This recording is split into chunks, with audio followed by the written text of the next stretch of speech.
and you can't turn back. Well, there's only one way forward. Speed up and lean to the side, hugging Magenta's neck. You feel your companion's warmth, the hooves get even louder. This blink of an eye lasts for years. You ride beneath the dragon's stomach, almost scratching it with your head, and soon after the legs start to move, making the ground tremble. From the bottomless throat comes a roar that you've heard many times in the past, hanging above the distant woodlands. Your ears are aching. You close your eyes and clench your teeth. Your heart is pounding. Flee as quickly as you can. Oh, what a story that was. Oh, that was crazy. We're lucky to be alive. And it's gonna make for one hell of a story that Dalit, I'm sure, is gonna enjoy.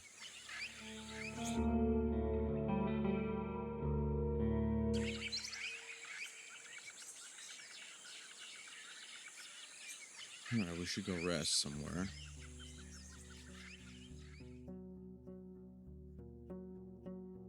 Actually, yeah, it's still kind of early.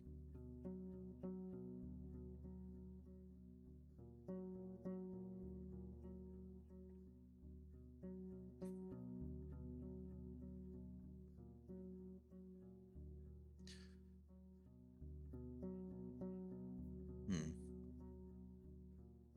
Okay, so we need to find evidence that Gilrox is working with the bandits. And we need to help get rid of necromancers before the bandits decide to raid White Marshes, or before Dice starts to raid White Marshes.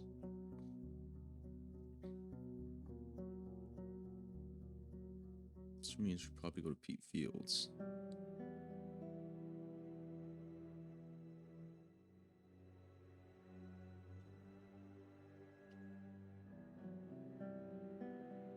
Nice, we can earn their trust.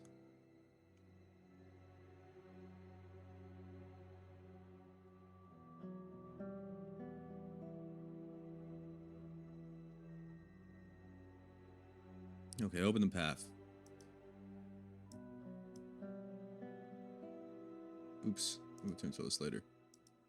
Travel, White Marshes.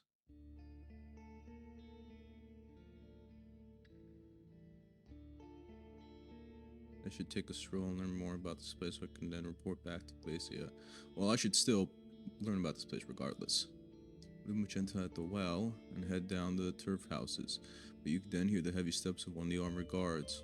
What's this? Places a hand on your shoulder and turns around. Getting homely? What's the problem? I'm just looking around. I have dragon bones to spend, you know. I mean, I do have dragon bones to spend. I don't see that's a lie. Stares you into your eyes and you catch a whiff of mint leaves. Finally, he takes his hand back. Well, we don't need them and don't allow strangers to loaf around. He nods at the gate and makes you follow him. Stay inside, Warden. No one is watching. What exactly isn't that?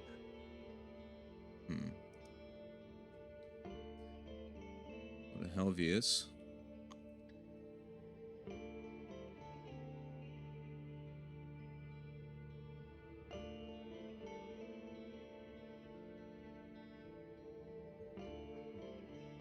Actually, his trust would only get me to see Orinthius, right? So I don't really need his trust. If Dies lets me see Orinthius.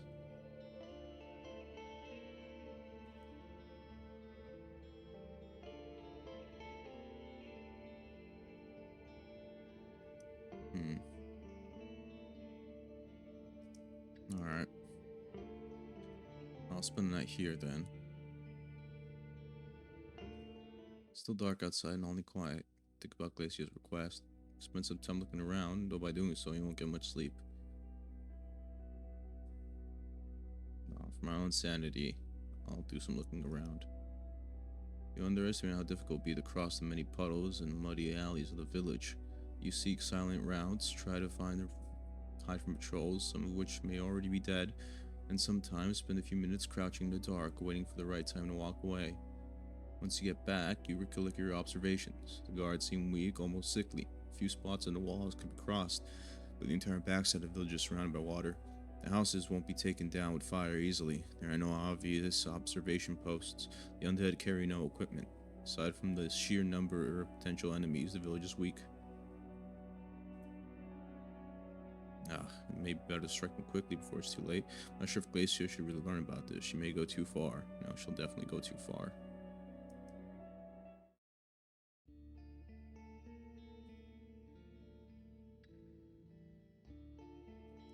Alright, let's go to Tyrus. Or Tircis. I feel like it's wrong. Hopefully I won't say it wrong in front of him. Tircis.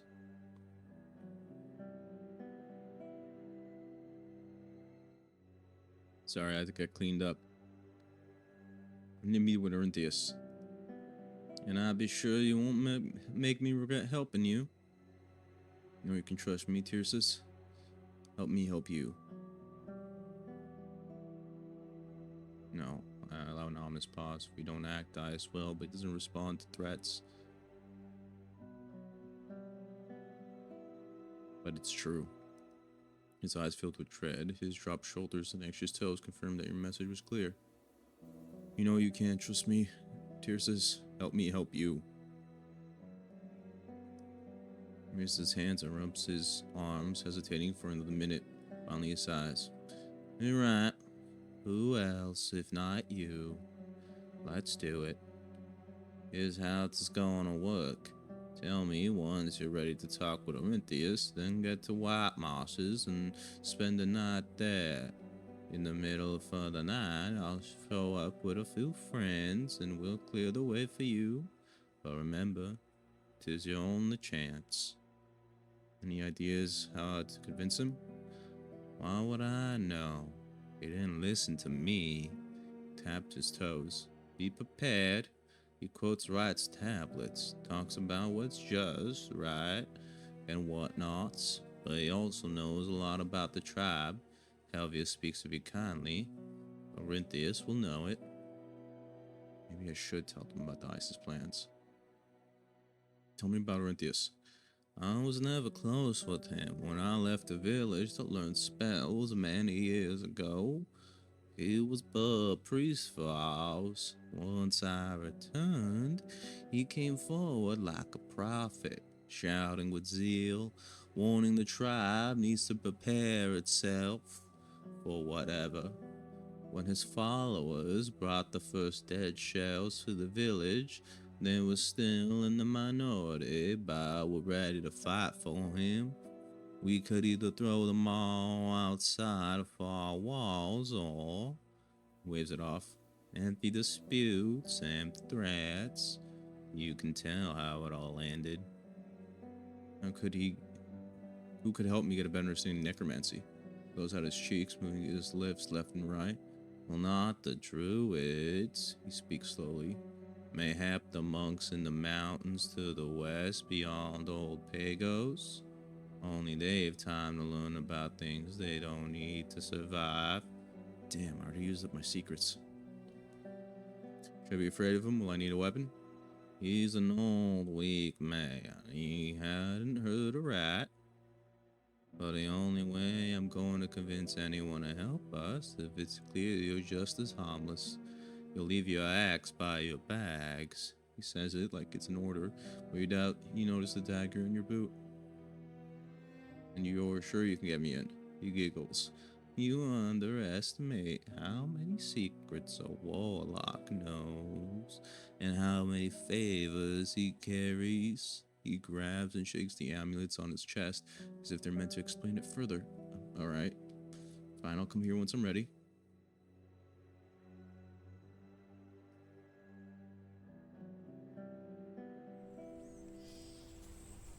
See if we can gather anything here. No, not yet.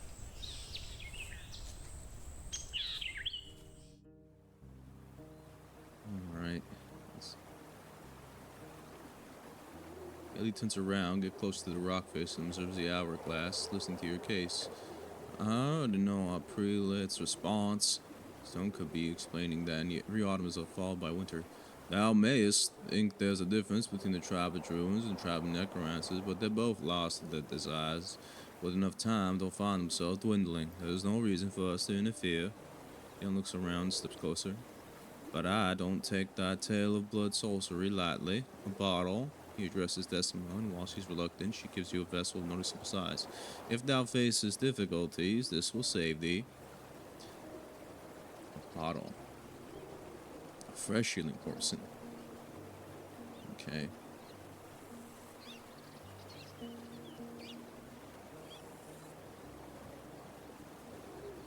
Well, I'll sleep here.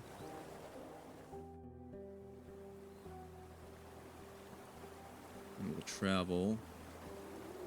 Steep house. Oh, I didn't set the fish trap. Dang it. Alright.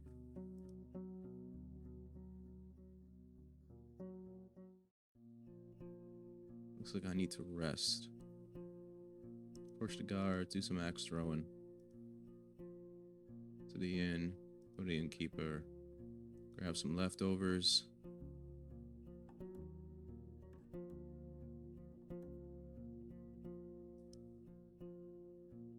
Go to the well. Still can't get cleaner, maybe because I'm just not healthy.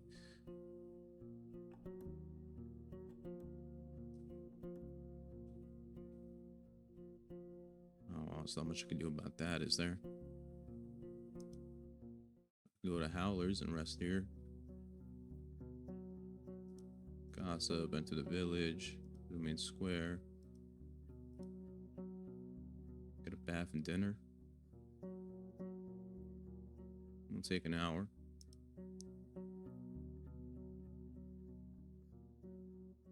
And leave the square, travel.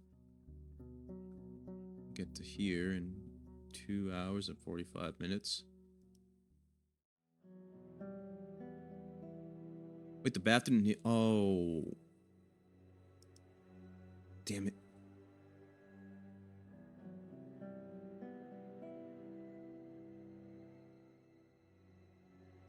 Ah, messed up. Oh, wow. And you should open the path to Marshes to talk about Orinthius. Ready to meet with him. We'll go. We'll see. Go to the village and spend the night there. I'll wake you up. See you in White Marshes. Okay, well, I need you to open the path. Then you know what you need to do. What? Are we allies, Tirsus? Straightens up and laughs. In a way. Sure, I guess. He snaps his fingers. The vines know they're your hooves anyway. Magenta interrupts him with a snort, as if he's listening to every word. They'll remember to stay away from you. Okay. What? I don't have time? I should. Only takes an hour. You can't get there before nightfall. Ah, damn.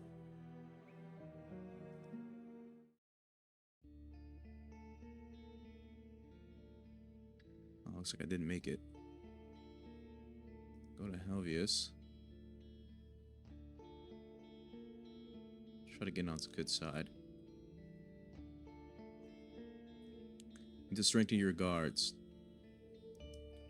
Tell him everything you've learned from her, though he was little patience and keeps glancing toward Orinthius' hut. Between his questions, his life flinches a bit, as if he's stopping himself from running away. I don't know what she did to you, that you now go against her. He breathes heavily, cracking his knuckles and raising his poleaxe. But we'll be ready for her. We avoid giving weapons to our workers, but 'tis time for some changes. Tells everyone inside to prepare for a gathering and selects a few people to spread the news. You, on the other hand, think about Dias. Mentioning what you did may not be the safest idea. No, I'll keep her in the dark. It would anger Glacia, but it may help me earn his trust.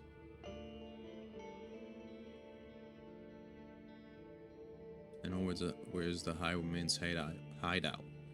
Do.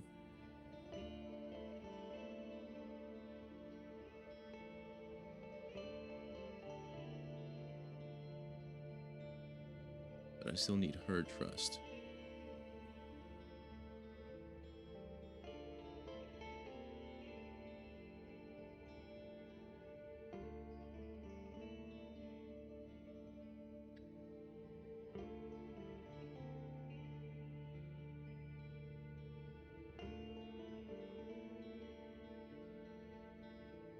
I'll go against it. This is important. Runs his eyes over your bundles as if you're hiding the band there, then frowns. Well, describe the old hamlet and the dangerous path leading to it. For a few breaths, you're not sure if he's even listening. Then he points at your chin with his blade. Why are you telling me this? My roads don't need any robbers. I want them to stay clean. It needs to be stopped. She does. I just need to speak to her right this. I want your people to prosper. I do. Just not this way.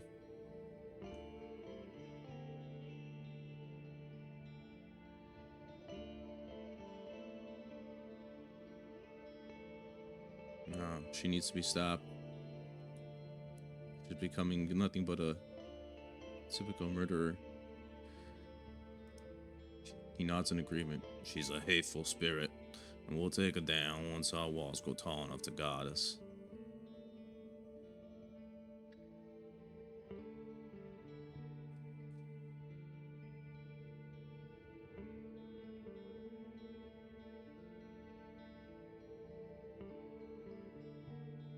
Alright. I don't want to ruin the plans by getting there early. But it might be better to speak to him without an escort. Of course, he grunts without thinking twice, but I passed to him all the news you brought us, and he grew curious about you. Ask me one evening, you'll have your chance, but the only chance, you hear me? Carry a strange air with you, outsider, we'll keep our eyes open. I do have where's to sell? No, you didn't want them. It's now or never, really.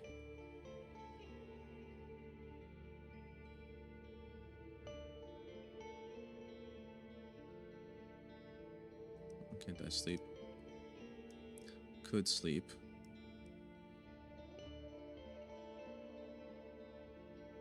What would be better?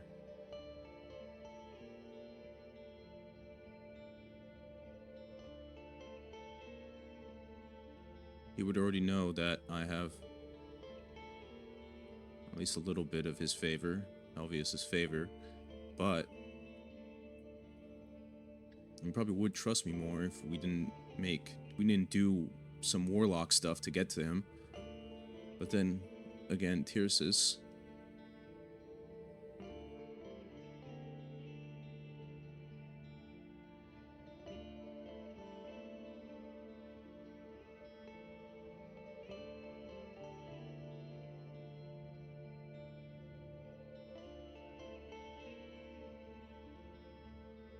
Well, it would be awkward if he came. Alright. We'll sleep.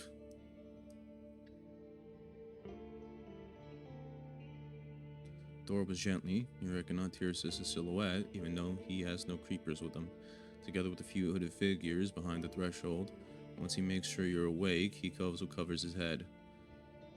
Quick, we've little time, he whispers. Dress up, axe behind. We'll move your things onto the saddles, just in case. He stands up and, just like his companion, starts to observe his surroundings. Unprepared, you'll need a few breaths. Finally, your hand touches the dagger in your boot. Words may not be enough to solve this. I may need to defend myself. Yeah, I'm not going to attack him.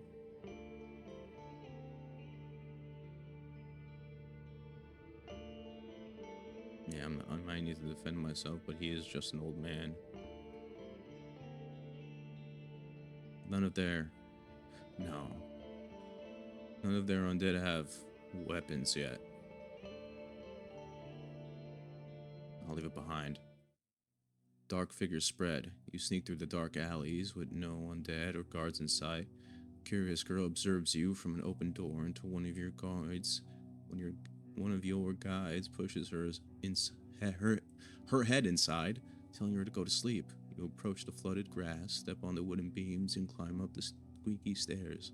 At the entrance, Tirsa takes a deep breath but looks at you encouragingly. I knock gently, tap a melody on the planks with my fingers, push the door and walk in. I knock, kick the door and barge in, push the door slowly, forgive me for disturbing your peace. Now let's just knock gently. Wait for a few breaths, then hear the hoarse voice of an elder. Not hungry. Let's be kind. Forgive me, but I need to speak with you. Come. You push the door, making a weak flame dance under the touch of cold air. The man looks at you from the bench, speaking with concern like a parent to a child. I've nothing to forgive. He swallows his saliva, struggling to speak. Join me, and let's be lost together. What do you mean by that? The chamber is humid and smells of sweat. The single wax candle that stands beneath a brass hourglass dangerously close to an open codex, whose pages are covered with fresh letters. While the large collection of parchment must be of great value, the man has hardly any possessions. Humble bowls and cups. Writing instruments. Enough candles to keep him company for the next 10 days. You glance at the single pail placed on the floor. To sleep on it, you'd have to curl up your legs. Speak to me, Warden. The priest's voice crackles like a falling branch in dry woods. And tell me of the destruction you're planning. Before you respond, he turns away. Or else would my enemies let you in to bring me a hair pie? They know I won't be moved by you. I just want to talk. And I just don't believe you, but start. His voice carries little invitation. The night won't be young forever. In this weak light, his yellowish skin resembles the very parchment he uses, tightly stretched over his shell, which holds no trace of fat. The hair in his ears and on his ink-stained fingers is thick and neglected, while his shaved face and scalp may make him resemble an ill infant. And after every few breaths, he squints his two-colored eyes. His feet are dirty and covered with scratches, while his linen robe is little more than a rag. Must be aware that undead are dangerous. Should a priest of right really involve themselves with forbidden rituals? Do you truly believe your people are grateful for your leadership? Listen, I know you may have good reasons to do what you're doing. Squints his eyes, sizing you up. But you can still build around from this path. Forget this past, start anew. But you're reaching the point of no forgiveness. Not before someone stops you. But try to see the situation from the perspective of the other tribes. They're afraid. But I have faith you'll find a better path forward. With me around, the peninsula is no longer hopeless. But the merchants and officials of Lavan are interested in the peninsula. If they come here, your people will face persecution. That is true.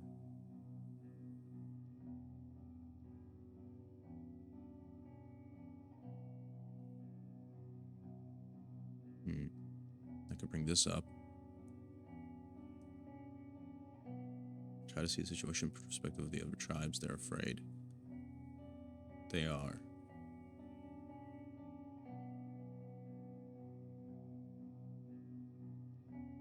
If they come here, your people will face persecution. I guess you're gonna say you're gonna get ready. You might not care. The other tribes are afraid. You probably don't even trust the other tribes.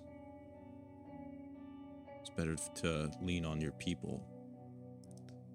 Then that make them sit in their towers so they can eat from their bronze plates and bathe in perfumes made from the blood of the Southerners. He speaks faster and has to wipe spittle from the edge of his lips. Neither you nor they can imagine what we went through. You think you, a child taught to ride a horse, to fight and kill, to carry out the will of the masters, would gasp our choices. In this weak light, his yellowish skin resembles the very parchment he uses, tightly stretched over his shell, which holds no trace of fat. The hair in his ears and on his ink-stained fingers is thick and neglected, while his shaved face and scalp make him resemble an ill infant. After every few breaths, he squints his two-colored eyes. His feet are dirty and covered with scratches, while his linen robe is little more than a rag. Oh, that's the same as before. You must be aware that undead are dangerous. When left to themselves, like flame for hearth, he rests his elbows on the table and puts a finger to his lips, rubbing them gently. They're the night that follows a shell's day, but like lightning or the wind, merely a part of our world. You say it as if you're awakening the undead with your pneuma alone, but I saw your rituals of blood. Is this part of our world as well? Once you're gone, the awoken shells will be out of anyone's control and will threaten everyone in the north. You're playing a dangerous game. The shells you're using aren't just your own dead. You stole the corpses of other families. You may feel strongly about the undead now, but you already changed your views before. You used to reject any sort of pagan magic. There are ways to get things done without necromancy. Instead, you could support Odysseus' work and use one of her golems. That's true. He moves his shoulders with an embarrassed sigh, but then looks at you with his dark eyes and regains composure. Suffering? Of course it is. The wounds you inflict yourself will lead to your death. Don't you feel repulsed when you see what you're doing? The blood drying on the cups, the corpses you awaken, it must touch your conscience.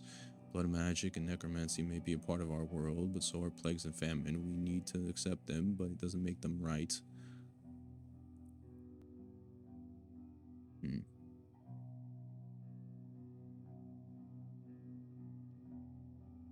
Yeah, it doesn't make them right. He stares into his codex, tapping his fingers against each other. There's thoughtfulness in his silence, if not approval.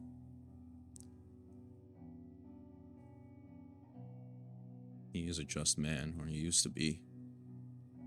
I should lean on that. Once you're gone, the awoken shells will be out of anyone's control and will threaten everyone in the north. You're playing a dangerous game. At first he twitches, as if your words have pinched him, but then twists his lips in anger. And who taught you these old tales? How would that matter? Are you saying you never experienced any troubles with your creations? Ailey, a local monk. No, if he's a Unite man. He scoffs, then says something in what sounds like old speech, though you're not sure what exactly. The people of all Pagos have enough to seal to spread doubt about us, yet lacked faith to help us when we needed them most. The right's guided me so far. With their light, the path forward would be clear to me once I need to see it. Damn, that wasn't the right word. Okay, well shit. The shells you're using aren't just your own dead, you stole the corpses of other families. I'd forgive a starving child who stole a dropped plum. He starts with conviction, repeating an answer he has well memorized. Seeing your frown, his voice grows shaky. Or moving into a pillaged home. I take no pleasure in my deeds, but I've been right to stain my innocence for the sake of others. We also hurt the memories and beliefs of other families and tribes. Their will deserves to be respected. These matters are not for a single soul to judge. It may make all sense in your eyes, but there are things that get more complex the deeper you dig into them. There may be consequences you can't see yet, but that are just as valid. If you're hurting the beliefs of others, they'll abandon you or seek their revenge. Well, let's talk about what's right. You say so as if I put a single thought into it and not many years of praying and reading. His words, while clear, are undercut by his doubt. He looks at his hourglass, moving his lips quietly. You may feel strongly about the undead now, but you already changed your views before. You used to reject any sort of pagan magic. Both his light and dark eyes are staring at you as if you're some mysterious mushroom. Mayhap, he says slowly, but I follow no pagan teachings. What I try to master was shown to me by the only spirit, and I'd rather hide my soul than stain it against right's will. Well, there are ways to get things done without necromancy. Instead, you could support Odysseus' work and use one of her golems. Golems? He waits for you to carry on and has to think about an answer for quite a few breaths. I cannot say I've heard about it, but even if what you're saying is true, we've hardly anything to give her in return. I'll discuss it with Helvius. Okay. Should pizza to right really involve themselves with forbidden rituals? He gestures for you to sit down next to him and puts a hand on your shoulder. The many types of ink he uses in his work have left colorful dots on his fingers: green, yellow, blue, black, red. There's a big thought for a layman, but you can trust me. I put years into studying Right's will, and they're guiding me through all for this. I revealed the truth the Unites and Seekers were hiding in their arrogance, the words they mistook. One day you may understand this too. As a follower of the right, try to follow your thoughts on this. Explain them to me. Why would this be a lie? You listen to the meanderings of his beliefs, but with little understanding. A few of his ideas seem to be completely detached from one another, and as you try to point this out, he asks you to repeat his arguments back to him, proving that you failed to remember a few crucial details. It's silly. After a few minutes of back and forth, he raises his chin, a mocking twist crawls onto his lips. Now you see, Rat's mysteries take years for prayers and studies. There's not a pastime for wardens. You truly believe your people are grateful for your leadership? I only guide the prayers and offer my rituals. I cannot read anyone's soul. His feet are scratching the floor nervously. I'm sure they may have many different thoughts, but I'm grateful for our mayor's trust. He's young and impulsive, but honest and brave, willing to change for the better. I saw how heavy his streets he open shells. He's cruel, sadistic. No, let's not say that. Some of the locals have already left the village or plan to do so because of your spells. Then let them. I build no cages, no dungeons. People can change homes all the time. 'Tis good for children. It's clear he doesn't believe his quiet words. Your people are still walking hungry. They still struggle. He straightens up, leaning against the table with his hands as if he's stopping himself from getting to his feet. How can you throw this at me, Warden? Don't you know our past? I offered my Numa to the others only after our children had started dying with bark and toads in their teeth. Try to add something, but he scoffs and waves for you to forget it. I won't listen to what you think for our people, stranger.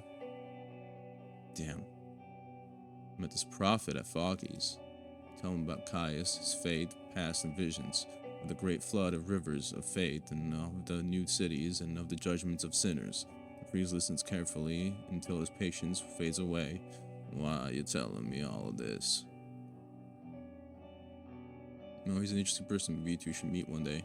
Many claim they are guided by the right, but the visions can't all be true at once. How am I to know who speaks the truth?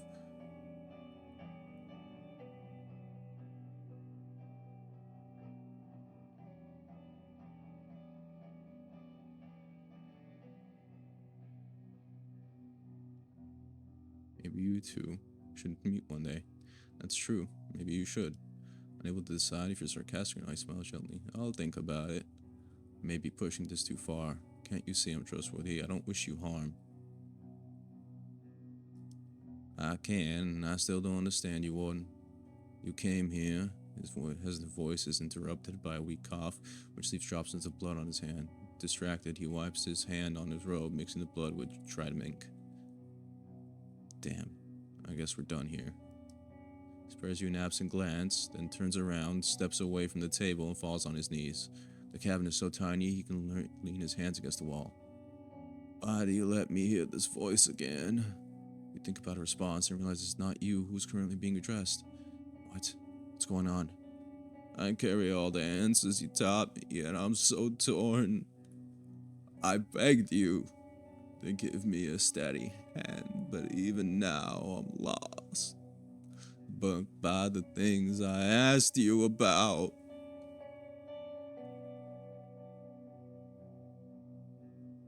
I don't know if he wants to give him a pat on the back.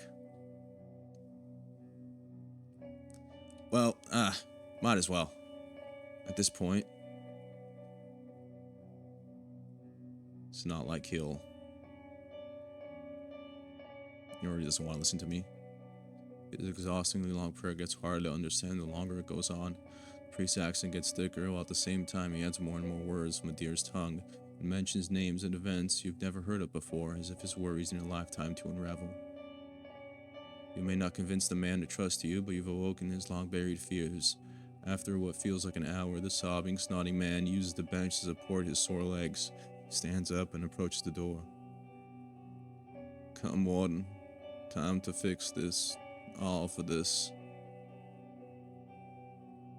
You're doing the right thing. The gust of wind, night wind, eases your breath. Only now do you realize how much sweat has gathered behind your neck. While the both stairs and the pond are surrounded by the dark figures who brought you here, the news has already spread. The locals, most of them still wearing nightwears, are gathered with candles and lanterns, fearfully observing the building. The prophet, who needs to lean against a walking stick, raises his free hand. The candlelight touches his back, but his exhausted face is covered by darkness. I was wrong. All this time, he utters. We need to go back. The silence follows, then from all directions bursts a mixture of relieved gasps, resentful shouts, and demands to explain what's going on. Orinthius walks down the stairs, while Tircis gestures for you to get closer. He leads you away from the commotion, making sure the crowd keeps a distance. Any troubles? Nah, we're fine. The gods woke up to no weapons. You'll be safe. Lost in his thoughts, he has nothing more. You end up back at the shed with your belongings intact. Don't step outside before dawn. Sad eyes contrast the gentle smile. We may have a rough few hours ahead of us.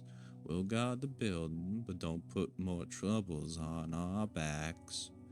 Without waiting for your response, he joins his hooded companions. Because of the loud gathering, you can't hear what they're talking about. That was close. If I couldn't convince him, then everyone would have been in danger. Not just them.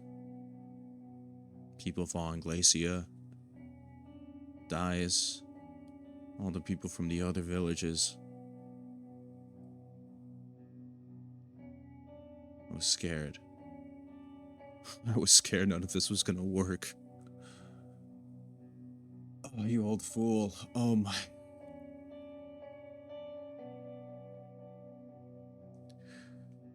Whew.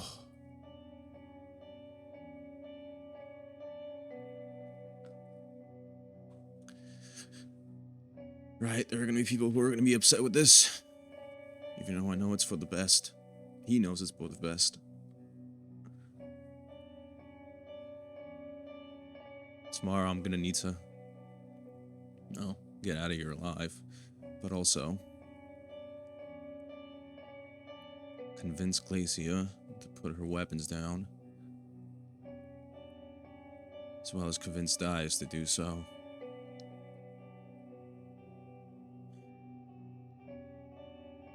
Troubles are not yet over. Before I go to sleep, I block the door with the barrel and make sure my blade is at hand. You wake up to the terrible stench of burning, rotten flesh. Once you leave the shed, you head to Magenta quickly. It's sleepy, hugging a corner as it trembles. But you find no wounds on it or any issues with your bundles. As you spend a few minutes to help it relax, you finally realize there are no undead in sight. Pyres beneath their gathered corpses are far away, in the back of the village, but the flames of smoke are visible even from a great distance. There's a large group surrounding Orinthius' house. The room reaches you on its own. Soon after the first awoken was touched by fire, the priest collapsed. He now mutters through his visions, but doesn't wake up. Damn.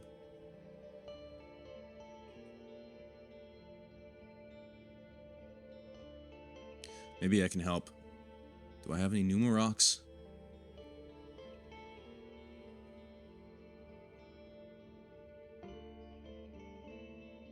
No. I don't.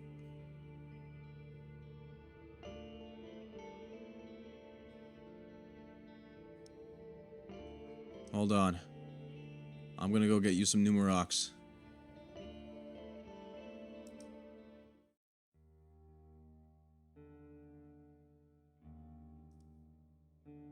I need to trade. Great changes are happening in the West. White Marshes is free of necromancy. She starts to twirl her hair and looks first at you, then at the ceiling. I knew about a few empty ones there, but was it really much of an issue? The tribe would burn the corpses once they stopped needing them. To describe the weight of the situation, she grunts in approval. Huh. I was wrong then. Soon after you carry on with your tale, she lowers her head and takes a deep breath. I've heard enough. Right. I'm hoping this rock can help Orinthius.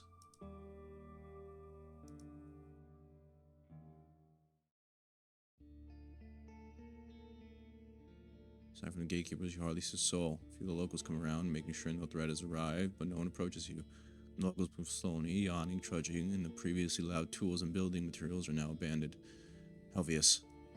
You find him on top of the wall, helping a few locals place a new brick. You wonder if the construction will ever be finished. The village is now so quiet and empty that you can hardly recognize it anymore. Helvius looks down at you, then turns away. You put a lot of work on me, Warden. On all of us. Get out of my face with your petty troubles. You scum, Helvius. You're still the mayor of the town. Don't turn away the only road warden you have. He lets out a joyless chuckle. You're the second one this year. May the right keep us safe from them, and make your end bloody. After a quiet moment and a few angry scowls from the other villagers, you walk away. Damn you.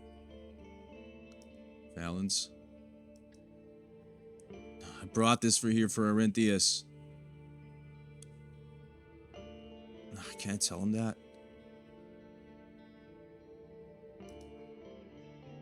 Damn, I have nowhere else to sleep, too.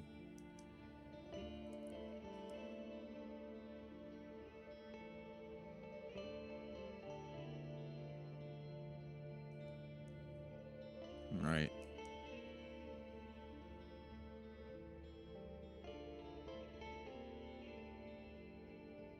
Damn fool.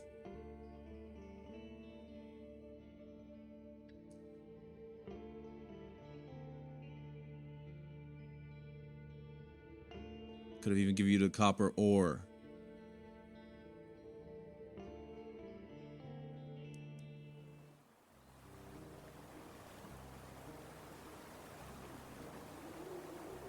A lot to say about white Martians. I would not lie, and that's a lot. He rubs the liver spot on his face once you end your tale. I'd rather see that necromancer gone for good myself, he nods politely. But I'll put trust in you. That judgment. I'll let the others know. Esma stands close with closed eyes as if she's napping.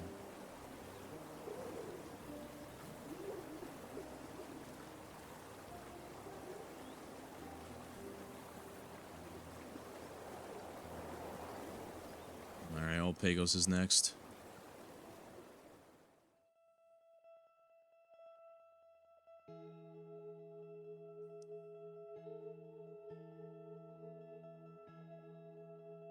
The invaded white marshes are gone. I hope you'll have an opportunity to trade with the tribe in spring. She reserves you for a few harpies, then turns around and shouts cheerfully, "The empty ones are gone?" The locals start commotion, gathering around the gate to hear your tale. They start an avalanche of questions, but after you've satisfied their curiosity, Tertia's eyes are relieved. To think you convinced them. She blinks. May the right bring a rapid end upon the necromancer. Don't say that.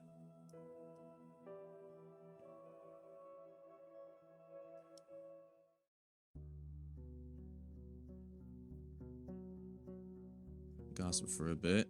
I enter the village. I'm in go to Elpis first.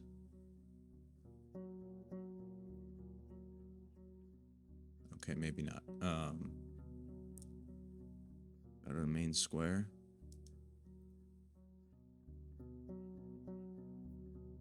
Ask the guard to look for the mayor. She'll be here soon, he responds, so you sit down on the regular bench. After a few minutes, Dias welcomes you with a radiant smile and sits down in her chair.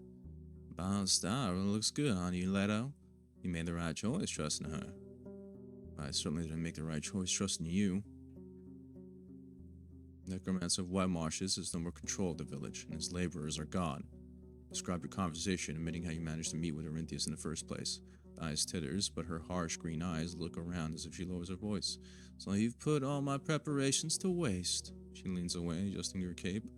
I'll let my neighbors know. They'll gladly hear about your resourcefulness. Yeah, you do seem happy, don't you?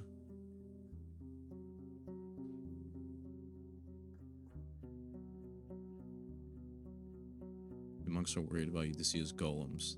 They asked me to make sure they're not a threat. I've been to the caves and the monastery. The The monks are trying to engrave the entirety of Riot's tablets on the walls. I'm not telling them that. This year the challenge seems to be addicted to snake bait. Definitely not telling her that. As far as I can tell, Opus doesn't hold you in high regard. I know the location of the bandits' hideout. I've learned why Glacia is so obsessed with taking necromancers down. Seems like Ison is looking to purchase Foggy Lake. I probably should take this news straight to the guild. No, that's...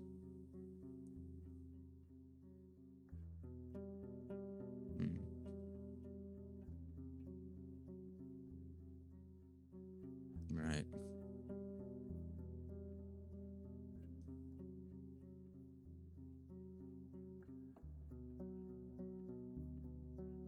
I believe I can find a certain high island, but I need to take a few fighters with me. Better I ask now than later. She chuckles and leans forward, then realizes you're not joking. Tell me more. Keep your explanations brief, but no matter the way you cut it, your plan sounds like a ludicrous task. I can't put the lives of my neighbors at such pointless risk, she straightens up. I must refuse. Alright, fine. I thought so anyway. Fishing hamlet.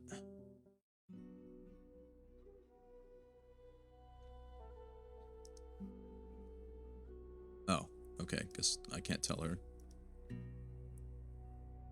About the undead? What about the elder?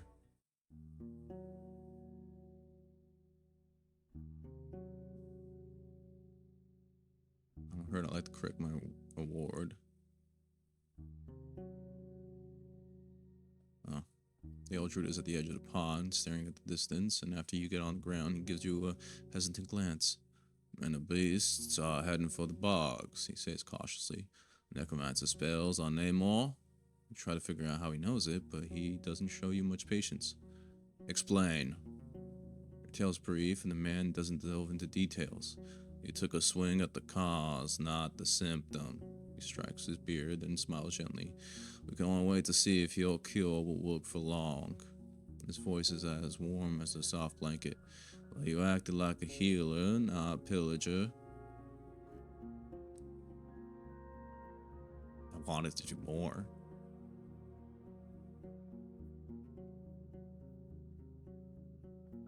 But I'm not exactly the best people person.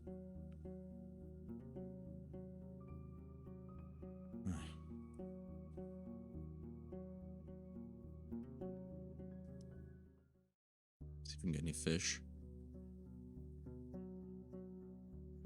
I'll wash myself. We do have fish. Set the trap again. Step away. Travel. Pell to the north. Get off my horse. Enter the inn. Grab some leftovers. Have some fish to sell.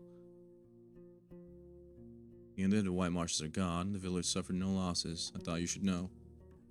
Thanks, he says slowly. But what happened exactly? The story isn't long, though the innkeep also asks you about Pelvius and Thyrsis. So that's how it is. Well, nice job. He gives you an encouraging nod. Though I doubt Orinthius will keep his word. I hope I'm wrong. I hope you're wrong too.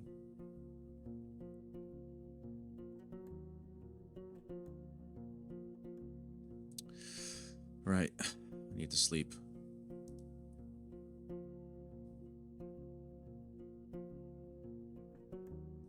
Any leftovers? We got leftovers. Approach the guards, do some axe throwing.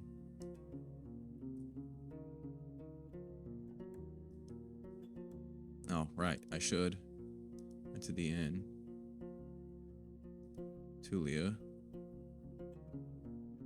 Talk about High Island. Want to join my expedition? Gives you a long look. I mostly forgot about Asterion. I've had my share of peace already. Officials would appreciate a report from the island. Your help may save his life. You're missing out on a real adventure. You may find treasure in ancient ruins. You got anything better to do? I mean, I do want it. No, I won't say that. Hope may save his life. She sighs and starts to rub her temples. I guess. A long pause. Fine, fine. I don't know if you're trustworthy, but you're capable, and that's for sure. Count me in. Thanks, Tulia. She playfully hits her shoulder and gives her a gentle smile. You're welcome.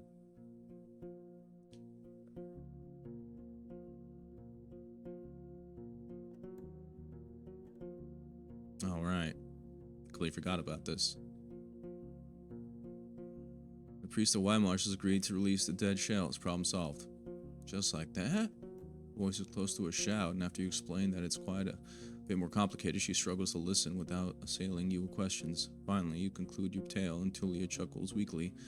Ah, Leto, you just made my life much easier. Now important on Vlavelin that at least some of the Northern struggles won't require an entire squad to fix them.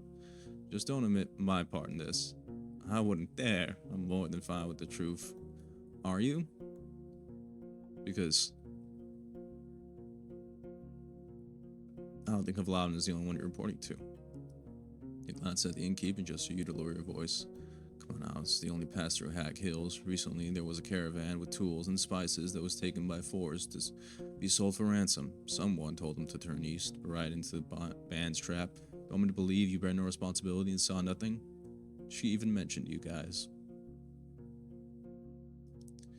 It's not so simple, she draws out her words. I wasn't looking for Dragon Bows or Mead. Without Glacia, my squad, she looks around to find her subordinates, would never have been able to keep the valley passable. On the day of her arrival, she helped us get rid of a griffin that murdered 2 people this summer alone. Was I afraid of her threats? Sure. But she helped me save lives, too. I mean, realize you were not some coerced civilian who just happened to find a group of outlaws. People trusted you with their lives, and you betrayed them. Do you think the right would respond to your excuses? You didn't have a choice. I carry a shit of hard decisions on my shoulders as well. No, yeah, you're not the only one. I wouldn't have done that. But I trust you. It's a relief sigh. Thank you for trying to understand. Glance at Bannon. You know him? She shrugs. We never spoke while his boss was around. He used to stand in the shadows, observing the area, but I doubt he's harmless. You don't expect me to drag him all the way to the city, do you? I don't need any more loose tongues there.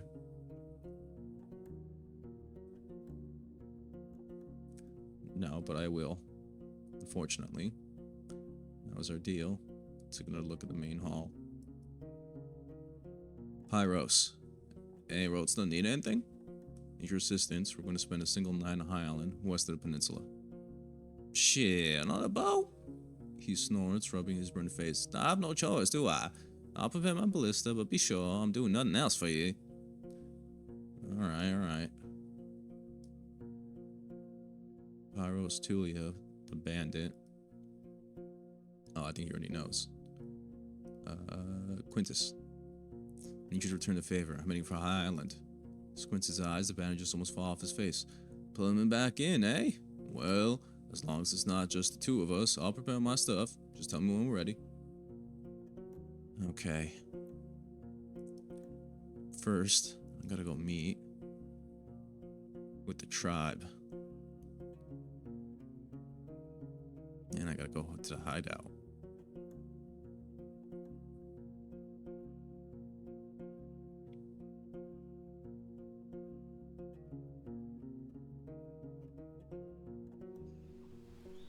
We'll go this way. Bandits hideout. Boulders sticking out of the pond only a few steps away from the bank. On top of it, you see a human-like shell curled up with long feet leaning against the rock. The creature is a head taller than you, with gray skin and no hair nor genitals. Its feet are webbed, the legs are disproportionately long. Its yellow eyes, with large black dots in the center, are as round and large as the bottom of a mug, and draw your attention away from the subtle nose and ears. It's looking straight at you, holding in the long fingers of raw fish. You make it stop in the middle of its next bite. It's looking straight at you, holding in the long fingers of raw fish. You made it stop in the middle of its next bite. Okay, I'm ready to defend myself. You size each other up until the monster resumes its meal, and the fish blood spills on its hands. As it keenly follows your movements, it swallows the flesh whole without chewing. Okay, that's a threat. I ride away, but don't give it a chance to sneak behind me. Oh, made it. Enter the hamlet. She welcomes you with a grin. So I've heard you've pushed your spine quite far. She pats her elbow and leads you deeper into the hamlet. Ah, once you saw the commotion. I'd rather see Necromancer pay the price for his deeds. But at least he's away from my land. I would merely prefer to not put hope into your judgment. Now, I was meant to give you something back, wasn't I? What do you want? 12 coins and 2 healing potions. I've got plenty of coins now. Potions will do the trick. She glances at one of the guards. He stacks it toward you and hands you a small box engraved with the shape of leaves, but after you put it under your arm, he clears his throat. I need it. He grouses, and you take out the fragile earthenware bottles, return the box to him. Glaucia ignores the exchange. I now have to plan my next steps. Maybe I'll have something more for you in autumn. I have big plans for it. Her quiet grin alters her voice. Damn. Okay. You're still need to find a way to stop her. The lonely bear gets startled by the clopping of hooves and flees among the trees on all fours, turns his head twice, sending you an upset roar. Let's go to the gate. You see a strange creature in the distance, not smaller than a bear, with a troll-like posture and dense red fur. It's turned away from you, crouching near a fresh deer carcass, tearing away the flesh and stuffing its mouth with it, just in case you try to ride around it, but you get lost again, avoiding the trap-like corridor of fallen trees.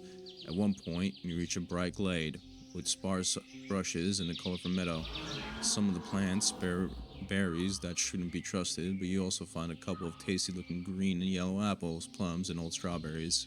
You spot no larger creatures, just a few monkeys, rats, and birds, terrified of your presence, trying to both keep their distance and fill their stomachs. Okay, I took the magenta to a smaller tree and spent some time picking fruits. Remember the story about an old orchard in the heart of the forest. I head straight for the hazelnuts, then get away from here. That's right, I do remember the old orchard. You follow Fulvia's instructions, starting nearby animals and grab as many fruits, nuts, and apples as you can, shoving them into a sack. The orchard is peaceful, but from time to time, distant roars make you flinch. The memory of a red beast tearing its prey to pieces returns to you with every loud rustle. Once I'm done, I untether my mount and get back to the saddle. Okay. Now I still have to let Foggy know, as well as Creeks and Gale Rocks.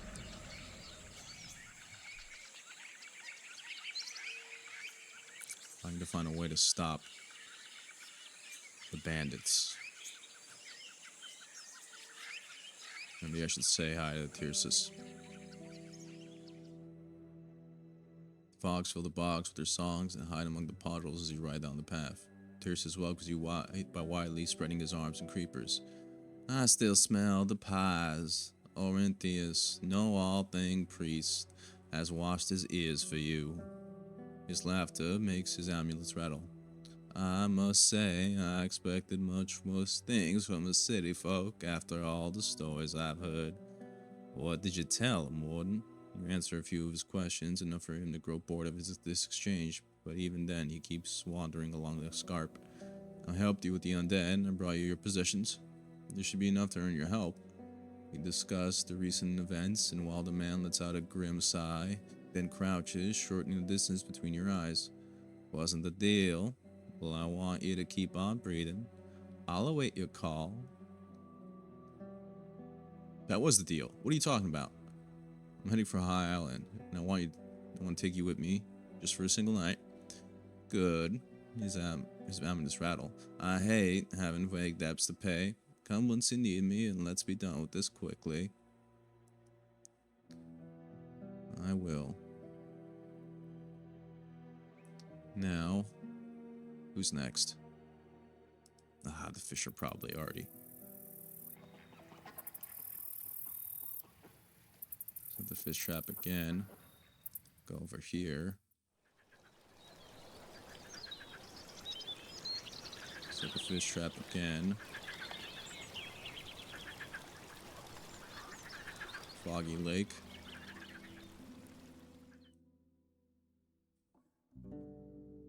Head to the tavern.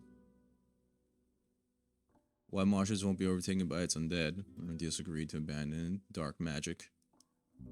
Hey, Dad. She waits for your nod, then bursts into laughter. Splendid! Tell me everything, love.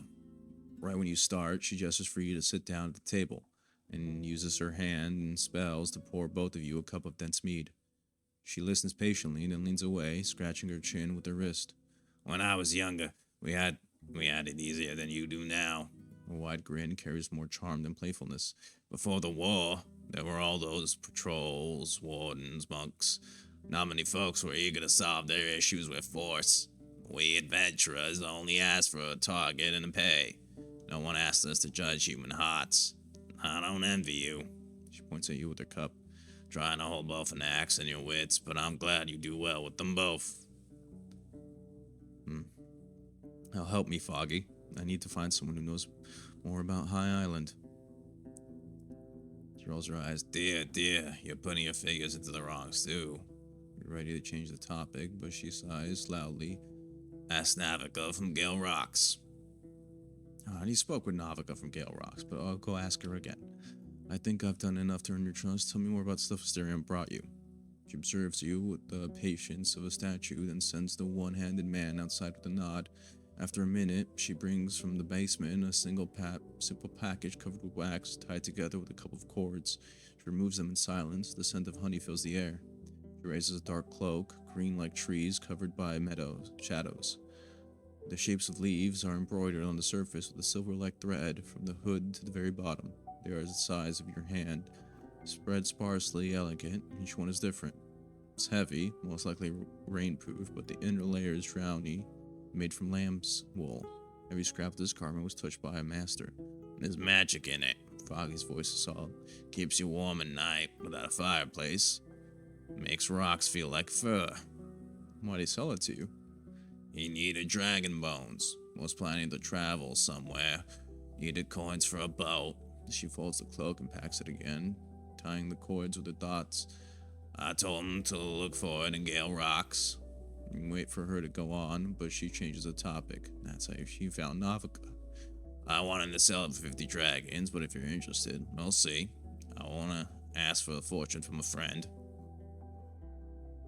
That might come in handy. Where was he heading, Foggy? I told you everything I know, love. She holds a package with her elbow. Take it from here on your own. Okay. So the next job. She sighs and nods toward a wooden cask that's under the table. It's not larger than your stomach. I was planning to ask you to take it to White Marches, but I guess that won't happen now. It's a mighty fine, strong cedar. Brewed it myself. If you wish so, I can sell it to you for maybe 4 dragons. It's worth more, but won't last long until the winter at best. You could try selling it somewhere else. Okay. Oh, 12? Oh, you spoil me, Foggy. Appreciate it. Time for me to go. Oh, nope, I'm sleeping here. Forgot about that. Now I'll spend 2 rations.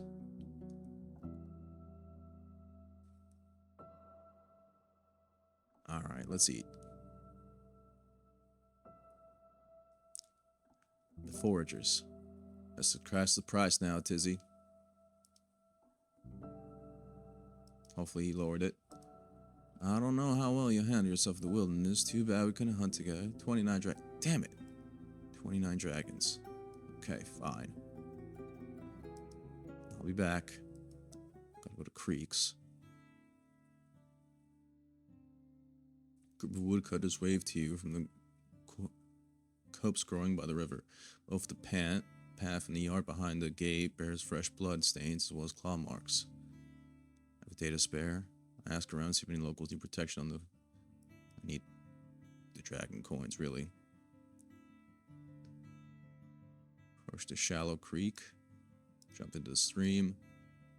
Old Hava. Need supplies. Farewell. Ephraim the Hunter. Up in there. Ela. Right, the north will be a bit safer. The priests of White Marshes agreed to no longer use the undead. He stops in his work and looks at you in silence, waiting for you to carry on. I can't say I was all that familiar with any of this, he says once you've done with your tale, but I'm happy you managed to avoid violence. You truly are a Roadwarden, friend. I just thought you should know. Guess I can't tell that, friend.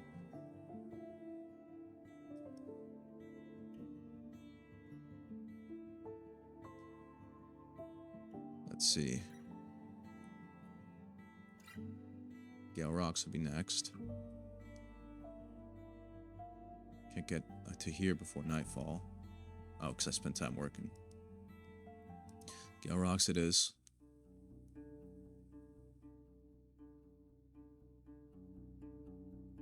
Okay.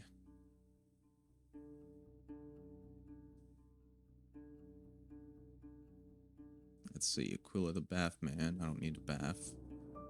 Fulvia the Roomkeeper. Oh yeah, I was at this orchard you mentioned. Still there, as if someone still looks after it. She laughs, clasping her hands and rubbing her elbows as if she's trying to make herself warm. Still there, oh glorious Rife. She tilts her blind eyes at the ceiling. I can't wait to tell everyone. But who could care about this place after so many years? Can't be old Pagos, could it? Or maybe the tribe of the Green Mountain? She flinches as if she said a forbidden secret and tells you she needs to take care of something and right away. Not sure, but I guess I'll find out. Navica. You've been to High Island. She looks at you with a mixture of shock and hatred. And what do you want to do about it? Make the others turn against me, Roadwarden? My village will stand by my side. What? No. Don't worry, I'm not trying to use this against you. I just seek information. You don't have to tell me anything. No, you do have to tell me something.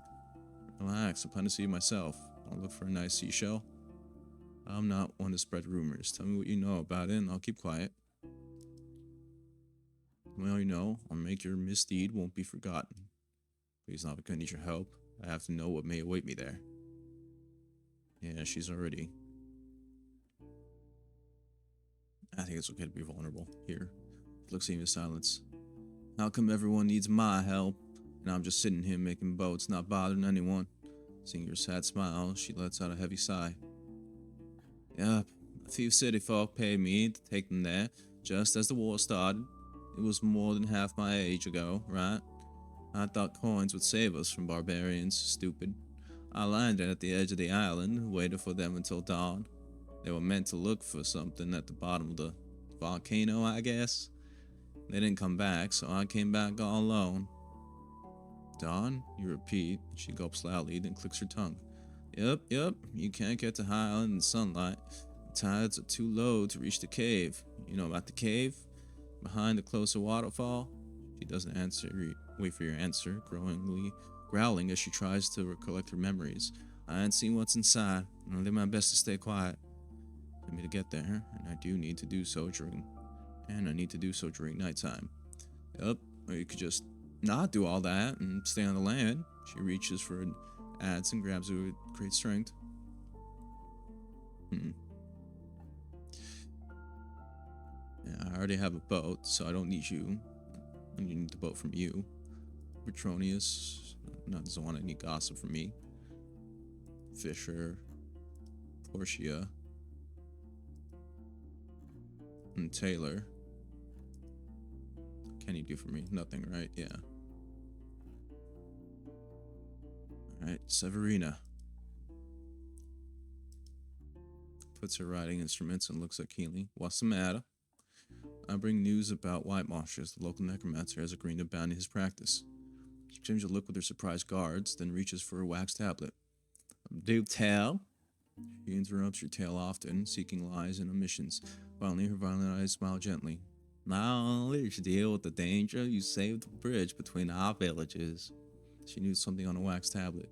You're free to spread the news. She tells the man in the front of the table, then looks at you.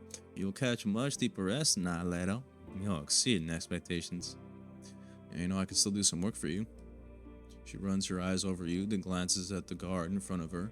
There's something that may be an easy task for a traveler, chiefly one that doesn't talk too much. She reaches for one of her tablets and nods with approval. Right, I want you to look around, not ask around. There's a group of spies and tool merchants that was meant to reach our village from some time ago, yet they fell silent, most likely taken to the fogs by some beast. Keep your eyes open and maybe you'll find their shells, or even better, wares.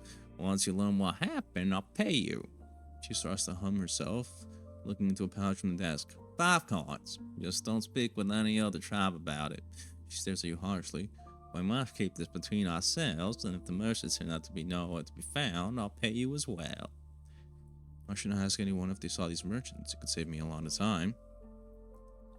You're already making me reconsider my decision to ask you in the first place, stranger. She takes as your beakingly, but carries on. There ain't many merchants willing to come here, and most of them do so every year, so none the risks. As to our deals, they hire expensive messengers and send them through the eastern route, avoiding all the settlements. This way, we prepare ourselves for their arrival ahead of time, preparing food and wares, while the other villagers are taken by surprise, forced to haggle for worse prices. She glances at the pouches placed on the desk. I think it's obvious now why we need you to keep other villagers from learning about my little request. Well, I can tell you they were robbed by Glacia. Her gaze is grim, but after a simple, I see, she reaches for a pouch, then puts 5 dragon bones in a single row and pushes them toward you. Thank you for your assistance. You don't sound surprised. She looks at her granddaughter, who, without noticing, has lowered her crossbow. I asked Glacia about this very thing, I did. Serena admits. I don't think you're mistaken, Roadwarden. It's a natural step on her path, but it means she's lied to our people, and I won't be able to avoid the confrontation. Still, I'm grateful to learn it. Reach for the coins. You don't just speak with Glacia, you collaborate with her. And you got betrayed.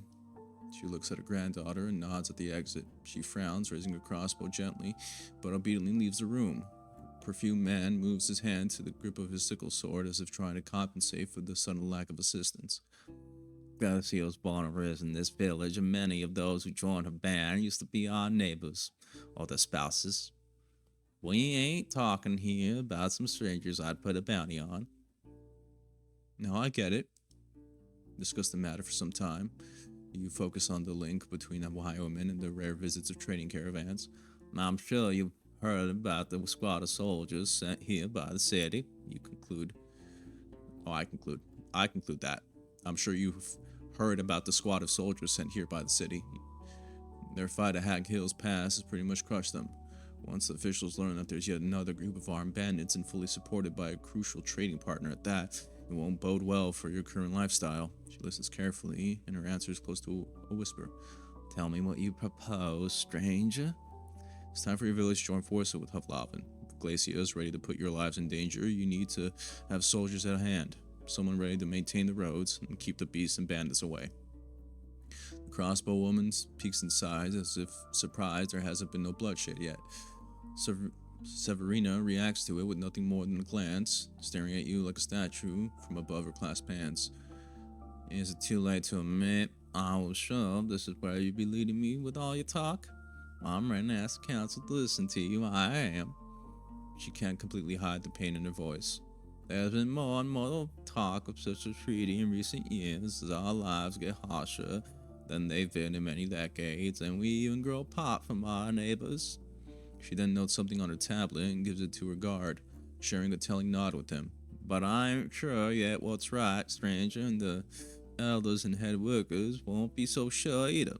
You'll have only one chance to convince us that we should push our family members and friends toward the cliff, and instead obey some outsiders from the city. I don't envy you such a task. Seeing the kind of look her grandmother, the young woman returns to her chair, but at least for now, lets her crossbow rest. Very well. I'll speak with you when I'm ready to face the council. Glanced at the exit. You saw that the people of Opagos have accused you of thievery, but you know already that Glacia lied to you about different events. Could heal the old wounds by helping the sick and weak. Ooh, I like that. The words are harsh, outsider, but hard to argue with. Alright. I haven't much of my own. She glances at the sleeves of her dress and the cup-like seashell. but I'll present this case to the council. You've already helped us learn the tool selling the caravan won't take their share of our fish, so we may have a few barrels to spare, though I can't promise you much. I can't promise you anything, actually. A few barrels of fish is enough to save lives.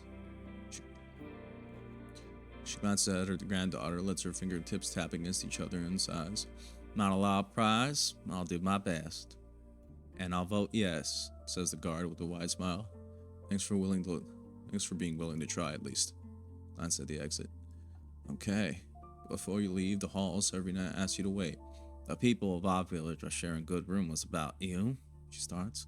Quite a feat it is. If you're as much of a hard worker as I've heard, maybe you'll find a way to restore something we've lost to an actual vagabond.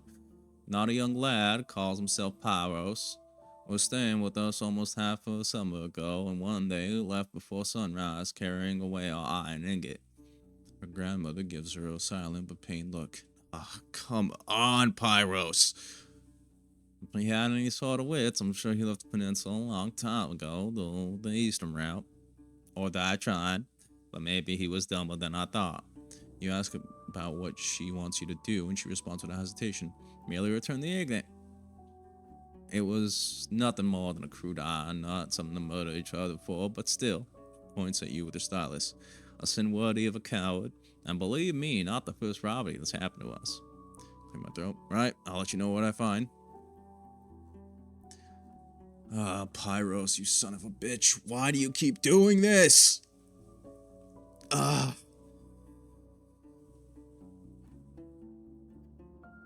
Ugh. Little thief.